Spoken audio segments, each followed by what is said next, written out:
Hello everyone. So today we will be starting our next unit in physiology, that is renal physiology. Renal physiology बहुत ज़्यादा important unit है आपकी physiology में. बहुत सारे questions आते हैं इसमें से and बहुत से बच्चों को tough भी लगती है ये unit. But if we will understand it conceptually, it is very interesting, very conceptual and the easiest unit I would say.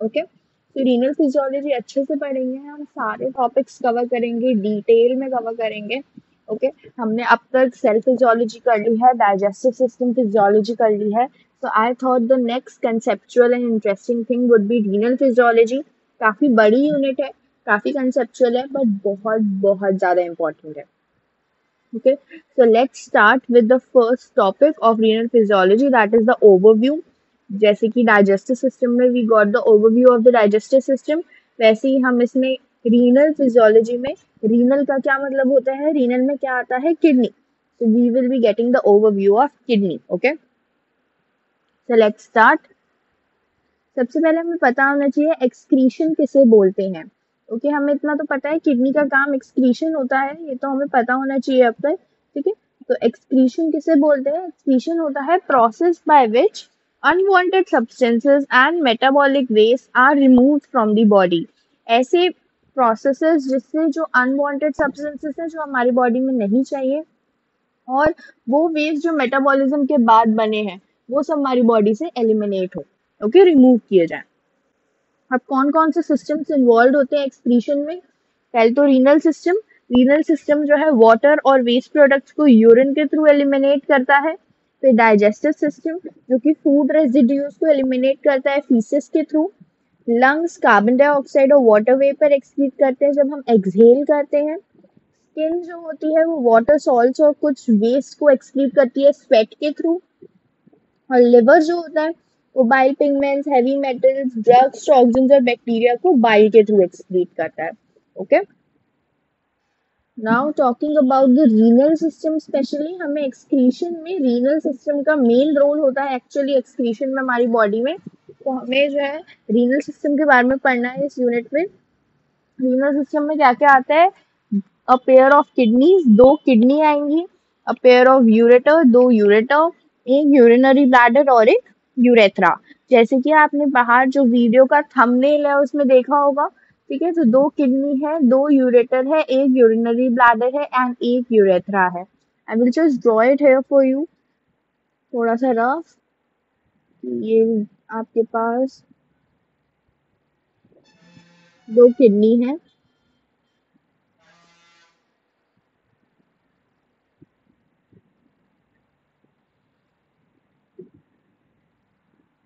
दो यूरेटर्स हैं एक यूरिनरी ब्लैडर है एंड एक यूरेथ्रा है ओके तो ये हो गए आपके पेयर ऑफ किडनीज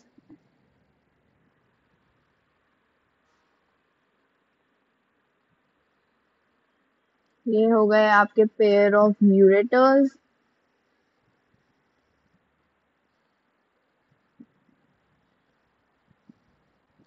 ये है आपका यूरिनरी ब्लैडर और ये है यूरेथ्रा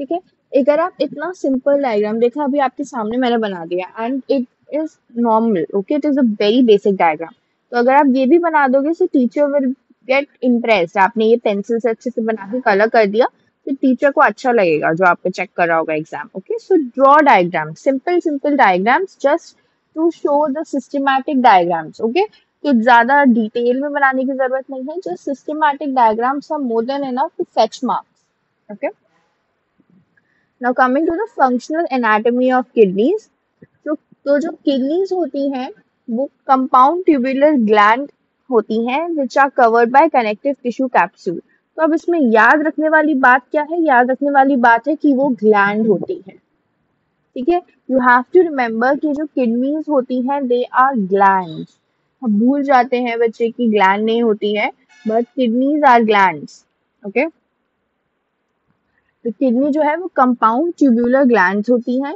जो कि कनेक्टिव टिश्यू कैप्सूल से कवर्ड होती हैं और किडनी की मीडियल साइड पर एक डिप्रेशन होता है जिसे हाइलम बोलते हैं यू कैन सी हेयर ये मीडियल साइड है, यहाँ पे ये जो डिप्रेशन है दैट इज हाइलम।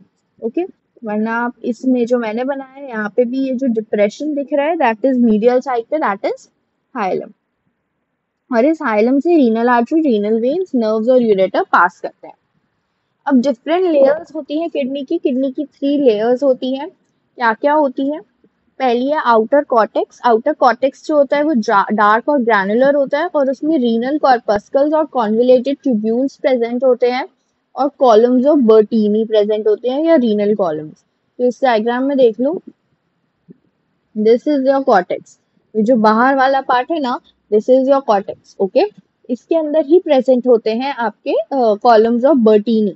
आपको याद रखना है कॉर्टेक्स में प्रेजेंट होते हैं रीनल कॉलम्स और कॉलम्स ऑफ बर्टीनी और रीनल कॉर्पस्कल्स और कॉन्वुलेटेड ट्यूब्यूल्स। कॉन्वुलेटेड ट्यूब्यूल्स यानी आपका पीसीटी डीसीटी जो है वो इसमें ही प्रेजेंट होता है आउटर कॉर्टेक्स में।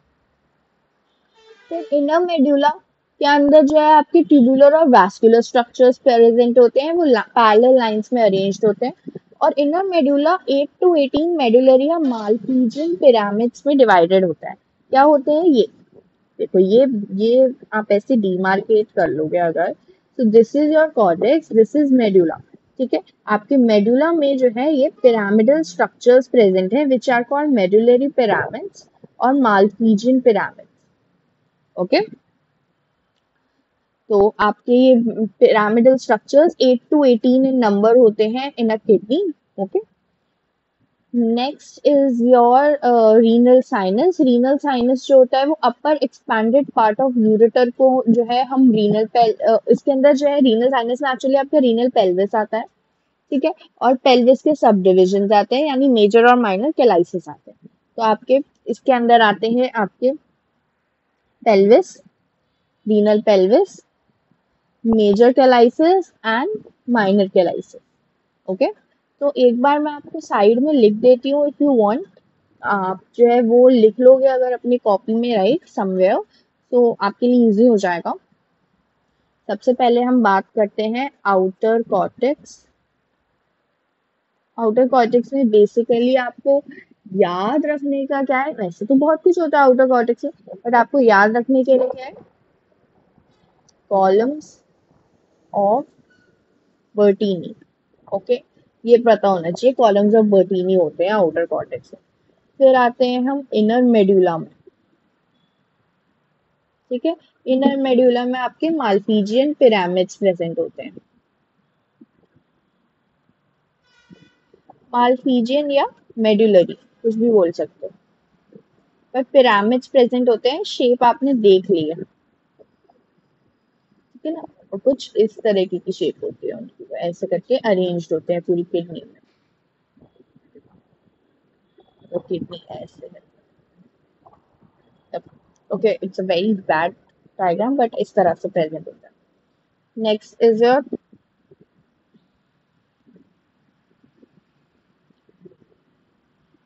Renal sinus. रीनल साइनस में क्या क्या आता है आपका, renal pelvis plus major and minor calyx. Okay, तो अगर आप ये याद कर लोगे तो आपके लिए इजी हो जाएगा। ठीक है, तो खाली इतना पार्ट भी अगर आप याद करते हो ना, एग्जाम से जस्ट पहले आपने याद कर लिया कि हाँ इतना इतना खाली, तो भी आप लोग के एग्जाम्स के लिए ठीक रहेगा। ठीक है, that is why I have written it in short note. आप पढ़ना पूरा, पर एग्जाम से पहले रिवीजन के लिए खाली इतना देख लेना कि हाँ इस इसमें ये पार्ट था, मेजर पार्ट ये है, that you have to mention. ये लिखना ही लिखना है, मतलब अगर आउटर कॉर्टेक्स पूछे तो ये बताना ही है कि ये प्रेजेंट होता है, इसमें अंडरलाइन करना है उसको, तो आपको अपने आप मार्क्स मिलेंगे। Okay, now coming to the tubular structure of kidney. अभी तो हमने लेयर्स ऑफ किडनी पढ़ ली, 3 लेयर्स, उसके बाद ट्यूबुलर स्ट्रक्चर ऑफ किडनी की बात करेंगे। तो ट्यूबुलर स्ट्रक्चर्स को हम यूरिनिफेरस ट्यूब्यूल्स बोलते हैं, जो किडनी में अरेंज्ड होते हैं। ठीक है, दे कैरी यूरिन एक्चुअली। उसमें जो है 2 पार्ट होते हैं, nephrons and collecting duct. Nephrons जो होते हैं वो यूरिन को फॉर्म करते हैं, फॉर्मेशन ऑफ यूरिन में इन्वॉल्व होते हैं। और कलेक्टिंग डक्ट्स जो होते हैं वो यूरिन को नेफ्रॉन से ट्रांसपोर्ट करके पेल्विस और यूरेटर तक लेके जाते हैं। ठीक है, यानी कि यहाँ पे देखोगे तो यहाँ पे नेफ्रॉन्स प्रेजेंट होते हैं आपके। नेफ्रॉन्स में जो है फॉर्म होता है, हमने पढ़ा था ना पीसीटी डीसीटी, आपके जो कॉन्जुलेटेड ट्यूब्यूल्स है वो आउटर कॉर्टेक्स में है।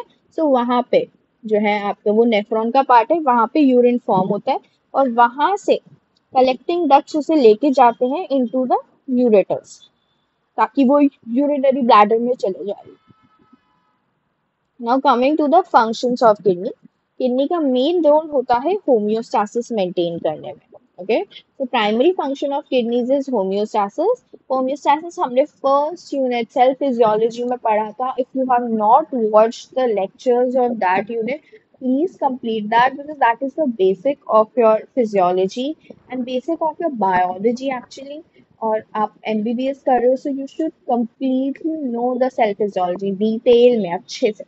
ओके, सो आई एक्सपेक्ट कि आप लोग वो सेल फिजियोलॉजी के लेक्चर्स देख चुके हो। If you have not seen, please see them and then continue and move forward to the next unit.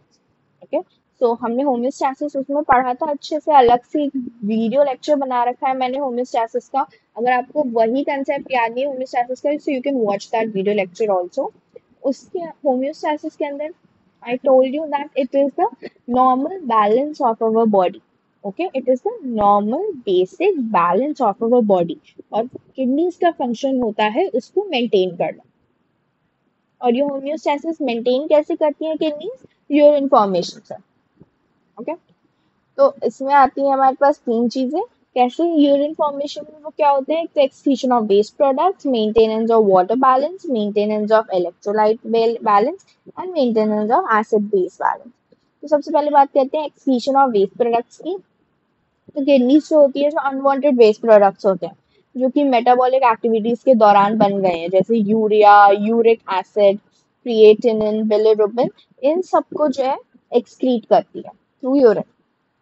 साथ ही साथ वो हार्मफुल फॉरेन केमिकल सब्सटेंसेस जैसे toxins, drugs, heavy metals, pesticides, इन सबको भी एक्सक्रीट करती है। Now coming to the maintenance of water balance. जब हमारी बॉडी को में वाटर की कमी होती है तो हमें वाटर कंजर्व करना होता है, तो जो एक्सक्रीशन होता है वो डिक्रीज हो जाता है। जब हमारी बॉडी में एक्सेस वाटर हो जाता है तो वाटर एक्सक्रीट करना होता है। ठीक है, now maintenance of electrolyte balance। electrolyte balance में basic main electrolyte जिसका ध्यान रखा जाता है किडनी के थ्रू, दैट इज सोडियम। जब बॉडी वाटर की ऑस्मोलैरिटी इंक्रीज हो जाती है तो सोडियम को रिटेन कर लिया जाता है। जब बॉडी वाटर की ऑस्मोलैरिटी डिक्रीज हो जाती है देन सोडियम को एलिमिनेट कर देता है। Now coming to maintenance of acid base balance. जो पीएच है ब्लड का और बॉडी फ्लूइड्स का, उसको नैरो रेंज में मेंटेन करना होता है एक्चुअली, एक हेल्दी लेवल पे। ठीक है, एक्चुअली जो ब्लड और बॉडी फ्लूइड्स का पीएच है उसको एक नैरो रेंज में मेंटेन करना होता है हेल्दी लेवल पे। ओके, तो ये काम एसिड बेस बैलेंस के थ्रू होता है। आप ये एसिड बेस बैलेंस बायोकेमिस्ट्री में डिटेल में पढ़ोगे, उसमें चैप्टर है आपका अलग से, maintenance of acid base balance. तो उसमें किडनीज भी रोल प्ले करती है ताकि बॉडी का पीएच सेम रहे, बॉडी में एसिडोसिस या अल्कलोसिस जैसी कंडीशंस ना डेवलप हो। ठीक है, तो this is maintenance of homeostasis. तो रोल इन होम्योस्टैसिस किडनी का क्या है? तो वेस्ट प्रोडक्ट एक्सक्रीट करती है, वाटर बैलेंस मेंटेन करती है, इलेक्ट्रोलाइट बैलेंस मेंटेन करती है और एसिड बेस बैलेंस भी मेंटेन करती है। दूसरा हेमाटोपोइटिक फंक्शन, या हेमाटोपोइटिक का क्या मतलब था? हेमाटोपोइटिक का मतलब होता है the formation of blood cells. Okay, तो किडनीज जो होती है वो एरिथ्रोसाइट्स की प्रोडक्शन को स्टिमुलेट करती है। क्यों? क्योंकि वो एरिथ्रोपोइटिन और थ्रोम्बोपोइटिन जैसे हार्मोन्स सिक्रीट करती है। एंडोक्राइन फंक्शन हम अलग से देखेंगे किडनी का। किडनी बहुत सारे हार्मोन सिक्रीट करती है। Okay, now regulation of blood pressure. Kidneys जो होती है वो long term regulation of arterial blood pressure में इन्वॉल्व होती है। क्या मैकेनिज्म होता है? RAAS, रास मैकेनिज्म से जो है वो करती है long term regulation of arterial blood pressure. ये हम डिटेल में पढ़ेंगे आगे इसमें भी, और साथ ही साथ नेक्स्ट ईयर फार्माकोलॉजी में भी। Okay, then next is regulation of blood calcium level. Kidney जो है ब्लड कैल्शियम लेवल भी जो है रेगुलेट करती है। कैसे? वो 1,25 डाइहाइड्रोक्सीकोलिकैल्सिफेरॉल को विटामिन डी में कन्वर्ट कर देती है and vitamin D helps in the absorption of calcium. Okay, तो वो इनडायरेक्टली कैल्शियम लेवल की रेगुलेशन में भी हेल्प करती है। So that's it for this chapter. Overview मिल गया हमें एक्चुअली रीनल फिजियोलॉजी का, किडनी के बारे में ओवरव्यू मिल गया। हमने सबसे पहले एक्सक्रीशन क्या होता है देखा, रीनल सिस्टम के पार्ट्स देखे, फंक्शनल एनाटॉमी देखी किडनीज की जिसमें हमने 3 डिफरेंट लेयर्स देखी, ट्यूबुलर स्ट्रक्चर देखा और किडनी के फंक्शंस देखे, होम्योस्टासिस मेंटेन करना, haematopoietic function, endocrine function, regulation of blood pressure, and regulation of blood calcium level. Okay, so that's it for this video. Thank you so much. And next video mein we will be studying about nephrons and further on. Okay, so keep watching this series, and if you have not watched the previous physiology series, please watch them and do like, share, and subscribe this video. Bye.